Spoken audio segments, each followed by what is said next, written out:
¿Qué tal, amigos? Sean bienvenidos a una nueva entrega de su programa Enfoques Jurídicos. Boris de León, su servidor, les da las gracias por la sintonía.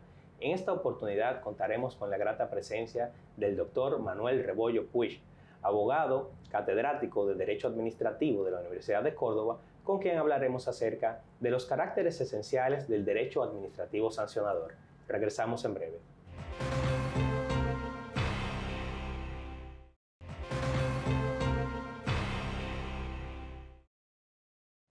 Bien, amigos, estamos de vuelta en su programa Enfoques Jurídicos. Bienvenido, doctor Manuel. Buenos días, encantado de estar aquí. Para nosotros es un placer, profesor, tenerlo acá en República Dominicana, que vino en ocasión de la celebración del 75 aniversario de la Superintendencia de Bancos, para hablar precisamente sobre un tema muy interesante, que es el tema del derecho administrativo sancionador. Y por eso, en Enfoques Jurídicos, para nosotros es importante tener a un catedrático de la relevancia suya a nivel internacional para abordar algunos temas que son de interés para la ciudadanía en general, no solo para los abogados. Y en ese sentido sería importante iniciar planteando de entrada cuál es el concepto del derecho administrativo sancionador como tal y por qué surge esta rama del derecho y cómo se distingue del derecho penal, cuál es su origen. Estupendo. Bueno, entre todo, muchas gracias por darme la oportunidad de estar aquí. Es un placer estar en la República Dominicana, un placer inigualable por su hospitalidad y por el nivel exquisito de sus juristas, que para mí es un valor incluso superior a la belleza del país y sus playas y tal. Y la bondad de sus instituciones jurídicas que he conocido, como la Superintendencia de Bancos. Dicho lo cual, bueno, para empezar, a un ciudadano normal le debe de sonar raro, o le podría sonar raro en principio, hace muchos años, que la administración castigue. Se supone que en un régimen con división de poderes, lo normal es que castiguen los jueces tras un proceso penal que es el compendio de todas las garantías, ¿no? Pero poco a poco se fue deslizando la idea de que ciertas sanciones, ciertos castigos, los puede imponer la administración. Inicialmente, en la mayoría de los estados, solo sanciones a sus propios funcionarios, sanciones a los usuarios de sus servicios públicos, pero no más. Eso se aceptaba como si fuese una especie de poder doméstico. Bueno, usted, administración, no castiga a los ciudadanos en general, eso que los castiga un juez con todas las garantías. Y usted castiga a lo sumo a las personas que están en el interior de su organización. Por eso se decía un poder doméstico. Exacto. Pero lo cierto es que eso se ha ido extendiendo. Todos los ciudadanos pues conocemos que nos sanciona la administración en materia de tráfico, en materia de tributos, y eso que en principio era solo de algunos países, ahora es generalizado. Sí. Ahora casi todos los países conocen y ven con normalidad que la administración sanciona. Así que, bueno, en principio se supone que era una parte más del derecho administrativo. Pero desde hace unos años, todos los tribunales internacionales y los tribunales constitucionales de cada estado han emprendido una línea, permítame que lo diga así simplemente, decir, bueno, la administración, si es necesario que sancione, pero vamos a rodear todo eso de unas garantías especiales. Unas garantías que derivan de ciertos derechos fundamentales. El derecho a la legalidad de las sanciones, el derecho a la presunción de inocencia, la irretroactividad de las normas sancionadoras, de manera que empieza todo a tener un tronco común, no es que sea importar normas de derecho penal al derecho administrativo sancionador, sino que empieza a tener un tronco común. ¿Y eso qué ocurre? ¿Qué hace? Pues hace que dentro del derecho administrativo haya una parte un poco singular, que es el derecho administrativo sancionador, porque en él se ofrecen unas garantías a los ciudadanos que no se dan en otras muchas partes del derecho administrativo. Y esto nos lleva a preguntarnos, como ciudadanos, ¿cómo podemos identificar cuándo estamos ante una sanción administrativa y cuándo estamos ante otro tipo de actos de efectos desfavorables que puede adoptar la administración. La pregunta no es nada fácil.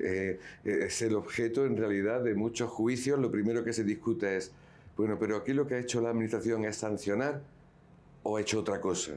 Y es una cuestión muy importante porque si es sancionar, tiene un régimen, unas consecuencias completamente distintas a si no es sanción. Voy a poner un ejemplo para que todo el mundo lo entienda.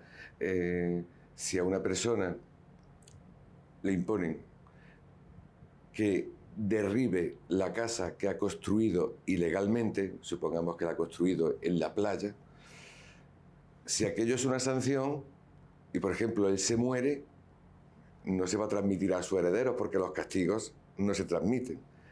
Y, por tanto, quedaría la casa allí incólume. Pero si derribar una casa es una sanción, si fuese una sanción, entonces su responsabilidad punitiva se extingue con la muerte. Es solo un ejemplo de lo relevante que es saber si es una sanción o no, ¿no?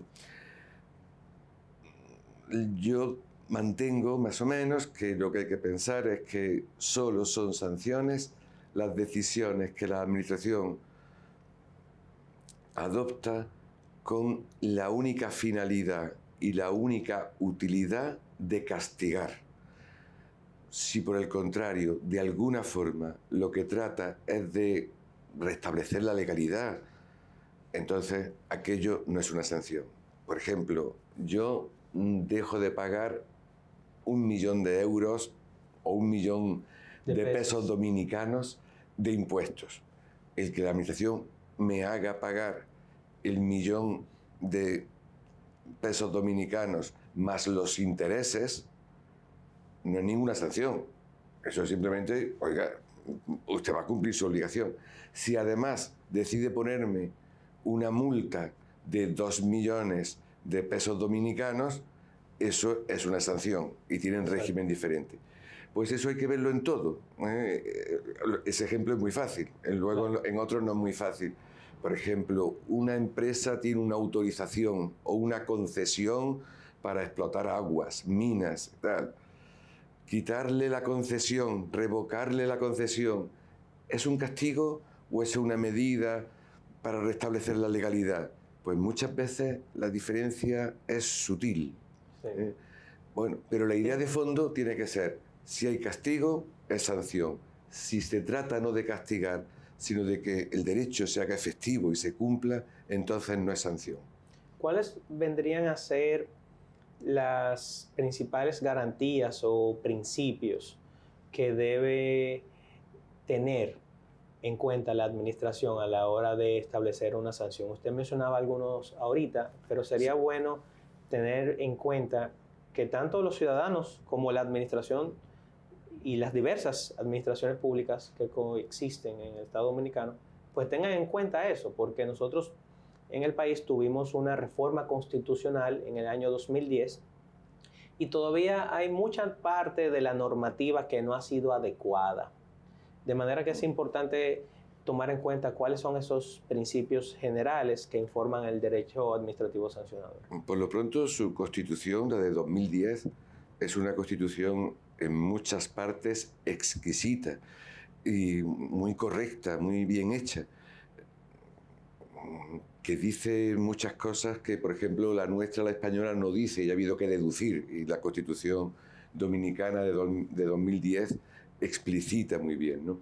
Pero explicándolo de nuevo con pretensiones de decírselo a un ciudadano normal o a un estudiante de derecho, pero que no está todavía graduado, ¿no?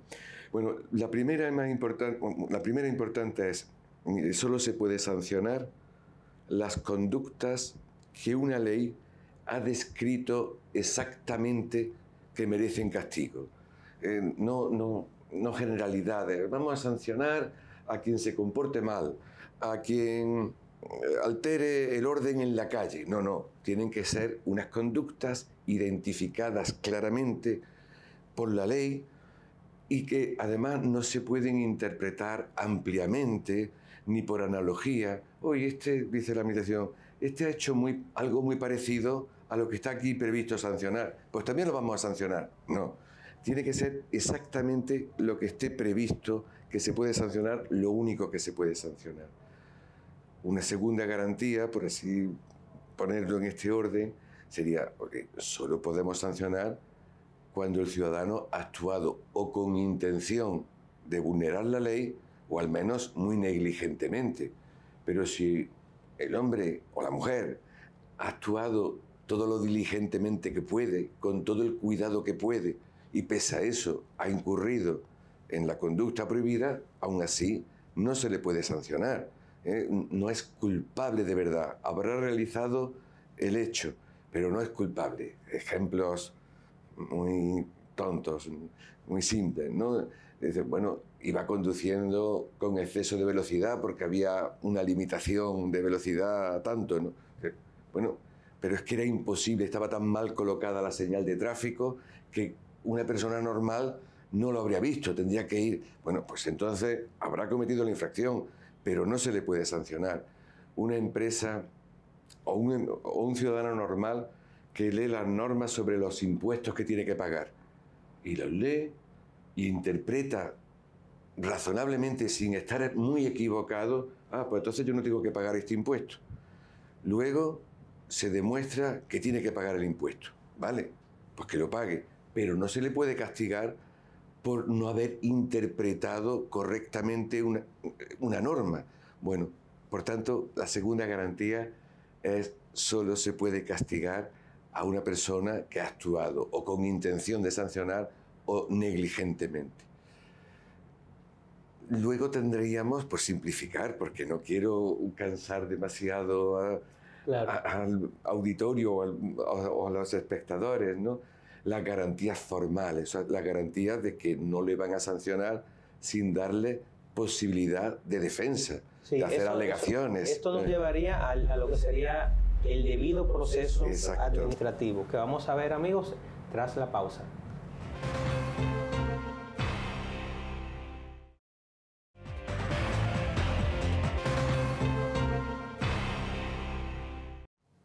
Bien, amigos, estamos de vuelta en su programa Enfoques Jurídicos, compartiendo con el doctor Manuel Rebollo Puig, catedrático de Derecho Administrativo de la Universidad de Córdoba, con quien hablamos acerca de los caracteres esenciales del derecho administrativo sancionador.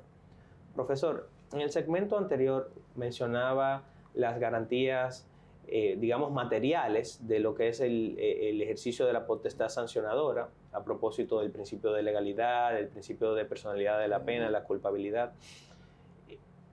Pero hay unas garantías formales, que es lo que usted pues estaba puntualizando al final del segmento anterior. Lo conocido como procedimiento administrativo sancionador. ¿Cuáles son las garantías que componen este procedimiento o este debido proceso que tiene que agotarse previo a la adopción de una sanción? Que es muy importante, y hago la puntualización en que tiene que ser antes de adoptarse la sanción, porque muchos ejemplos hay de sanciones sin procedimiento. Ahora, ¿para qué el procedimiento? ¿Cuál es la relevancia de esto? Bueno, por lo pronto voy a decir una obviedad, una perogrullada. ¿Se entiende la palabra perogrullada? Bueno, ya es una garantía muy importante el que siempre tiene que haber un procedimiento. Las sanciones sin procedimiento, esas son en todo caso nulas y un juez las anulará. O sea, es posible que tal persona haya hecho tal cosa, que según la ley a esa conducta le corresponda tal sanción, que la administración sea exactamente lo que acuerde. Bueno, pues si lo ha hecho sin procedimiento, pese a todo, aquello es nulo.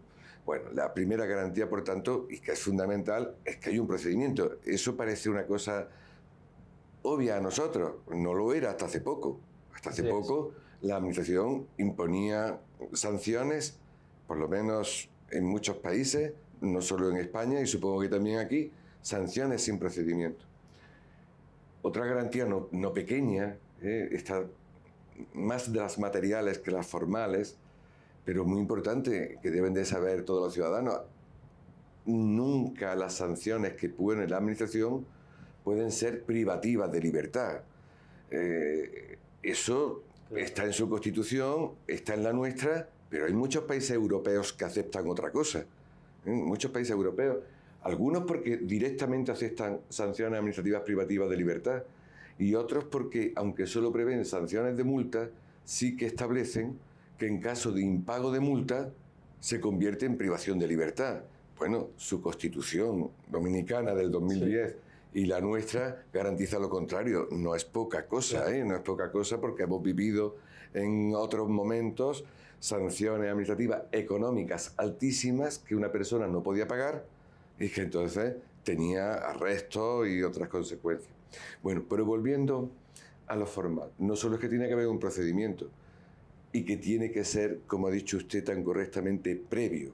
Esto es importante porque muchas veces la Administración pone una sanción o sin procedimiento o con un procedimiento defectuoso. El sancionado va luego al juez, al contencioso administrativo. Y había una jurisprudencia que decía, bueno, la Administración es verdad, cometió defectos de procedimiento, pero como ahora ha podido defenderse en el contencioso administrativo, pues los vicios que se produjeron en el procedimiento han quedado sanados con posterioridad. Con lo cual el particular veía, bueno, frustrada su expectativa. En general, la jurisprudencia dice, en línea con lo que usted decía, no, el procedimiento tiene que haber sido previo. Si no, se ha violado un derecho fundamental. Claro. Lo que ocurra después no puede subsanar esa violación del derecho fundamental, porque si no le estaríamos dando un arma a la Administración para decir, bueno, yo no cumplo muy bien el procedimiento. Si el particular pone un contencioso, allí se defiende y por tanto sería un estímulo a que la Administración se comportase ilegalmente. Así que, segunda garantía, aunque de nuevo diciendo lo que parecen obviedades, primera, procedimiento administrativo de verdad previo a la sanción. Y luego el procedimiento administrativo pues no es un procedimiento cualquiera, es un procedimiento en que el particular tiene que conocer exactamente de qué se le acusa, no de algo vago, no algo etéreo. Usted ha hecho conductas contrarias al medio ambiente. ¿Cómo se defiende uno de eso? O funcionario, usted ha actuado de forma contraria a la dignidad de la función pública. No, dígame de qué hecho, de qué día me habla y tal, porque solo así puedo defenderme. De cosas vagas no puedo defenderme, ¿no? Le comentaba, me parece que delante de usted, pero como eso no lo han oído los telespectadores, una sentencia que me gusta mucho, de la Administración sancionó a un funcionario por criticar a sus superiores en una entrevista. Y los jueces anularon la sanción porque dijeron, bueno, diga qué frases de verdad eran ofensivas. El funcionario no se va a tener que defender de toda la entrevista. Claro. Diga, le acuso de que dijo aquí mi superior es un cretino, pongamos por caso, o que mi superior es un corrupto. Bueno, pero dígalo concretamente. Así que, segunda garantía, el derecho a conocer la acusación, que no es... Y la imputación precisa. De la infracción. No sé si muchos habrán leído el libro ese de Kafka, El proceso, ¿no? Sí. Que es kafkiano, y lo que sobre todo sufre el hombre que no sabe de qué lo acusan. Claro. El hombre está angustiado, va preguntando, pero no lo sabe, ¿no? Bueno, pues el derecho a conocer exactamente de qué lo acusan a uno es muy importante. Luego el derecho a hacer alegaciones. Y el derecho a proponer pruebas. Todo eso aderezado con el derecho a que se me presuma inocente, como en el proceso penal.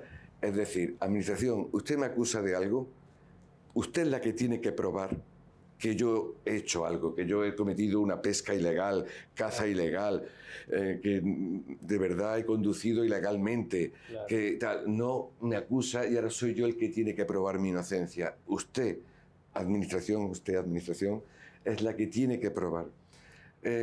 Y una última garantía más discutible, ni su ley de procedimiento reconoce este derecho que voy a decir yo, ni nuestra ley de procedimiento lo reconoce, que es el derecho a no declarar contra uno mismo. Es decir, a que la administración no le obligue a uno, bajo pena de multa, a hacer declaraciones que comprometen su culpabilidad. Claro. No está en su ley de procedimiento, en la Constitución está, en la Constitución dominicana está, pero en principio referida al proceso penal, como ocurre en la española, pero los tribunales han entendido que ese derecho también asiste a los ciudadanos en los procedimientos administrativos sancionadores. Claro, solo los sancionadores. Claro. En los otros procedimientos administrativos no tiene uno ese derecho, pero los sancionadores en que se está jugando uno que lo castiguen, tiene derecho a callar y hasta a mentir, por así decirlo, ¿no? Claro. La administración luego ya se buscará las pruebas como pueda y tal, pero no que me obligue a confesar. Es un derecho muy relativo, con muchas cortapisas, pero en fin, en principio existe. Profesor, ¿hasta qué punto puede intervenir el reglamento, es decir, la norma que emite la propia administración para regular el procedimiento administrativo sancionador, bajo el entendido de que la potestad sancionadora, la facultad que tiene la administración para sancionar, tiene que estar recogida en la ley? Claro. Pero ¿cuál es el ámbito de libertad que tendría la administración de ella misma modificar o digamos que inventarse un procedimiento administrativo sancionador? Los ciudadanos tienen que comprender que eso que le han contado de la división de poderes, existe un poder legislativo, un poder ejecutivo, un poder judicial, es una cosa muy importante y no es un problema técnico, una cosa que nos hayamos inventado los juristas para hacer las cosas complicadas. Solo el legislativo puede imponer nuevos deberes a los ciudadanos, sobre todo solo el legislativo puede prever castigos para los ciudadanos. Y por tanto la administración, que es la que aprueba los reglamentos, no las leyes, no puede decir en su reglamento, voy a sancionar a los ciudadanos por esto, por aquello y tal. Sería algo así, que ella misma, la administración se atribuye a sí mismo poderes para castigar, ¿no? No sé si aquí se dice la frase de yo me lo guiso y yo me lo como. Sí. Pues aquí sería la administración, yo me apruebo la norma, yo la aplico, yo sanciono. No. Quien decide qué conductas se van a sancionar y en qué medida se van a sancionar, con 1.000 pesos, con 10.000, con 1.000.000 de pesos, tiene que ser el legislativo. Ahora bien, una vez que el legislativo ha aprobado una ley y ha dicho todo lo esencial, es posible que los reglamentos, es decir, las normas que aprueba la misma administración, el Ejecutivo, colaboren un poquito, un chin, creo que se dice aquí, ¿no? Un chin. Algo he aprendido, no todo, entre lo que me han enseñado algunos y tal, las canciones que conozco y tal, dominicanas y tal, algo así. Bueno, el reglamento, vamos a decirlo así, puede colaborar un chin, con las siguientes condiciones. Primera, la ley tiene que haber previsto expresamente que haya un reglamento. O sea, no cabe que haya una ley y la administración diga, pues voy a desarrollar esta ley. No. Es la misma ley la que tiene que haber dicho, bueno, que permito que un reglamento desarrolle un poco esto. Segundo, la ley tiene que contener lo esencial. O sea, volviendo a lo que dije antes, tiene que ser la ley la que diga, estas son las conductas que se pueden sancionar y estas son las sanciones que se pueden poner. A partir de ahí, bueno, el reglamento lo que puede hacer es ser algo más concreto, ayudar a los ciudadanos y a la administración a precisar algo más lo que está en la ley. Voy a poner un ejemplo. Aquí hay una ley muy importante, pues, de defensa del consumidor, vamos por caso. O en España, por no meterme en un derecho aquí dominicano, que en España hay una ley de defensa del consumidor y dice, son infracciones. Pues que en el etiquetado no conste realmente la composición del producto, que la cantidad sea menor que los materiales no sean los comunicados. Bien, allí en general está hablando la ley al mismo tiempo de comida, de juguetes, de calzado, de ropa, Claro, la ley lo ha hecho, ha tipificado las infracciones, pero luego no está mal que haya un reglamento, y lo hay, sobre alimentos. Y entonces concreta un poquito más las infracciones y dice, bueno, porque claro, no es lo mismo el alimento que otra cosa. Incluso no es que haya un reglamento de alimentos, hay un reglamento de conservas vegetales, otro de conservas animales, otro de carne cruda, otro de leche. Y entonces esos reglamentos concretan un poquito más las infracciones que ya están en la ley. Muy bien. Pero, digamos, el reglamento no puede inventar, puede descubrir, concretar, pormenorizar, especificar, detallar, no más. Muy bien. Si a mí, ciudadano, de pronto me sanciona la administración y me dice, le sanciono en virtud de tal reglamento. Usted a mí no me sanciona en virtud de ningún reglamento. Usted me sanciona en virtud de una ley y, si quiere, cite un reglamento que concreta un poco más, pero no solo en virtud de un reglamento. Y además la administración debe, cuando me sancione, debe de citar la ley y de especificar qué artículo de tal ley me está sancionando. Muy bien. Profesor, hemos llegado al final del programa. Muchísimas gracias. Espero no haberles cansado y aburrido mucho. La vida es así. Yo hago lo que puedo, pero no puedo sacar más de esto. Esperamos contar con usted en una próxima visita a República Dominicana. Y amigos, hasta una próxima entrega de su programa Enfoques Jurídicos. Muchísimas gracias.